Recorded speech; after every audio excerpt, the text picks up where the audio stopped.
Šī ir negaidīta pieslēgšanās un neplānots video, jo notika kaut kas līdz šim nebijis.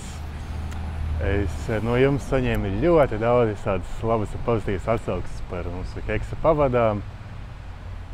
Gan mājaslapās atzīmes bija, gan e-pastos rakstījāt, bet vakar es saņēmu vienu negatīvu atsauksmi, un lai saprotiet, jebkura atzīme, kas ir mazāk par 5, jau ir negatīva, bet šeit es ņem vesels 3.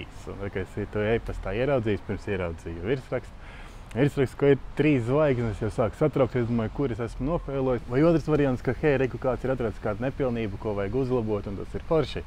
Un tātad pati atsauksme. Pavada ir stingra, izturīga un glīta. Vienīgā problēma rodas, ja pavadas otrā galā ir hiperaktīvs liels suns, kuram ir tendence strauji mainīt kustības virzienu. Tad karabīnas spiedienu, diemžēl, varētu arī neizturēt. Viena šāda tipa karabīnas suns saplēs, tāpēc šo uzreiz nomainīju pret skrūvējam tipa karabīni. Ja man būtu mierīgs vai neliels suns, pavadai noteikti dotu 5 zvaigznes.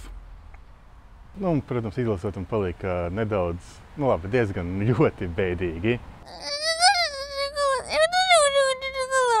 Es saprotu, ka daudziem suņu saimniekiem ir dažādas pieredzes ar dažādām pavadām, dažādām karabīnēm, bet ļaujiet man nedaudz atgriezties vēsturē.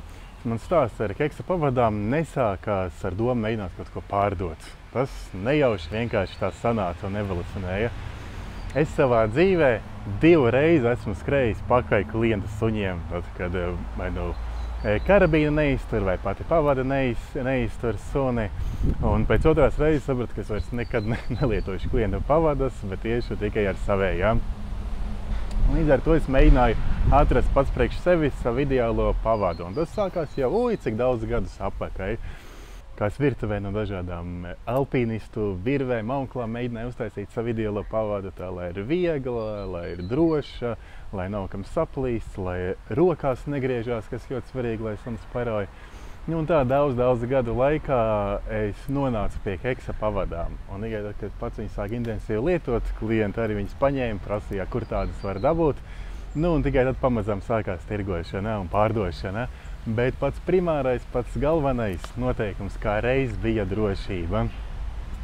Un tā, ka šajā komentārā kāds publiski, mājaslapā apšauba šīs karabīnas drošību, tad es esmu spiests arī te publiski atskaidrot, ka tā nav īsti taisnība, ko raksta šajā video. Pareizi sakot, protams, iespējams, ka līdzīgi karabīna ir saplīsus, to es nevaru nenoliegt, neapstiprināt, bet konkrēti šīs karabīnas ir pietiekoši drošas, lai noturētu jebkura izmēra suni.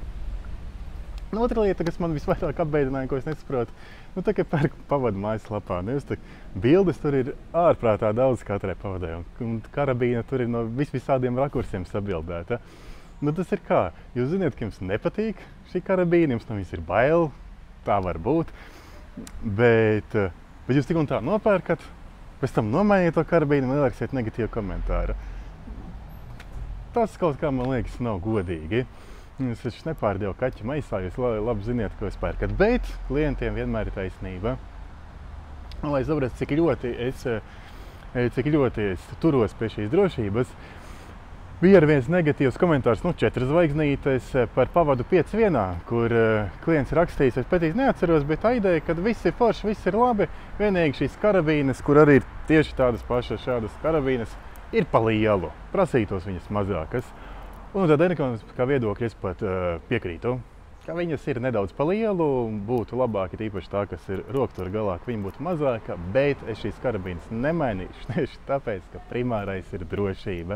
Un ir svarīgi, lai tā pavada suni iztur, un tikai pēc tam otrā vietā ir saimnieka ērtības. Mājaslapā ir vesela sadaļa par to, kur uzrakstīts, ka šīs karabīnas ir testētas speciālās laboratorijās, kur viņas ir spējīgi izturēt 400 kg lielu slodzi.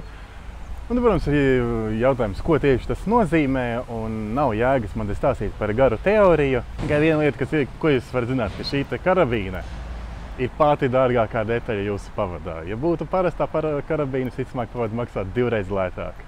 Tā nav vienkārši parasta karabīna no AliExpressa. Bet, labi, ko tur par teoriju? Man droši vien ir jāmēģina kaut kā praksē pierādīt, cik šīs karabīnas ir izturīgas. Tagad filmēt katru lielo suni, kurš mēģina pa pavadu paraut, tas būs ilgi un garlaicīgi. tāpēc ņemsim uzreiz smagu artilēriju un liekas, nu ja jau es ar šo pavadu varēšu pavilkt mašīnu, par ko es neesmu drošs, jo šādai slodzei nav gluži šīs pavads paredzēts, bet ja viņi spēs izturēt, kā brauc mašīna, spējas tātad pavilkt mašīnu, tad jau gan jau izturēs arī pašas lielākos suņu rāvējus. Lai man viens nepārmestu par kaut kādu montāžu vai sagriešanu, videos likšu visus no brīža, kā es videos negraizīšu, uzlikšu no brīža, kā es uzlieku mašīnai šīs pavadas, piestiprinu, sāku braukt un kā es noņemu un kā tas viss izskatās.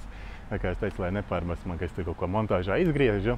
Nu un beigās, ja jau es testēju, tad domāju, pie reizes ir jānotestē arī kaklasīksne. Redzēsiet vienā video, pie manas mašīnas piekabas āķi ir piestiprināta arī kaklasīksne un tikai tāda pavada. Nu skatīsimies, kā tas viss turās kopā un vai tas spēj izturēt šādu slodzi.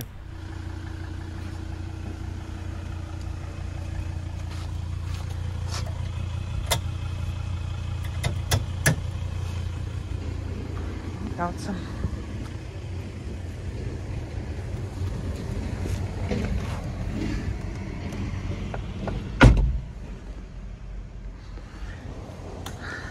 Ņem rokas bremzes. Monster, jā.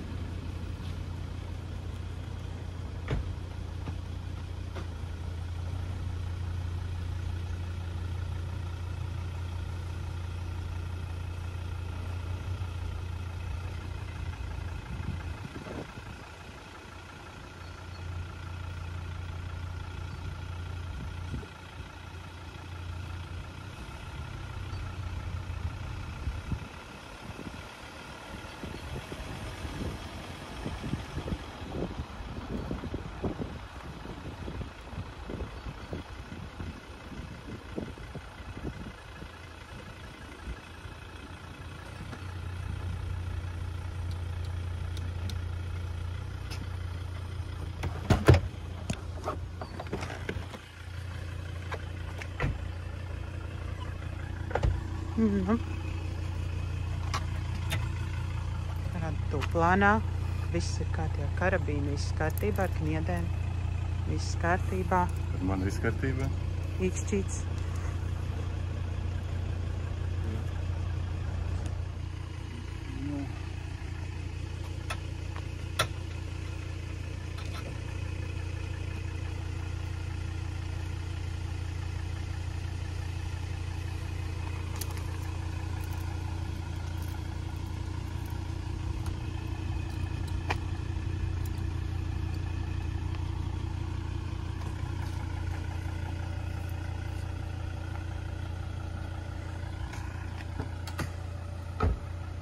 Ieslēdz video.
Un te arī viss ir safe.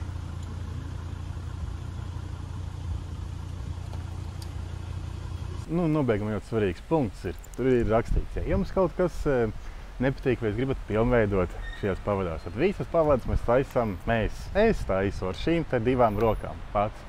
Un ja jums ir kāds īpašs vēlmes, tad mēs jebko varam nomainīt, uzlabot, pagarināt, citu karabīnu pielikt ar rokturi, bez rokturi, nezinu, regulējama rokturi. Viss ir iespējams. Tā kā ja jums ir kāds īpašs vēlmes, droši rakstiet man e-pastā, Instagramā, vienalga, kura mēs uztaisīsim jums tieši speciāli priekš jūsu ideālo pavadu.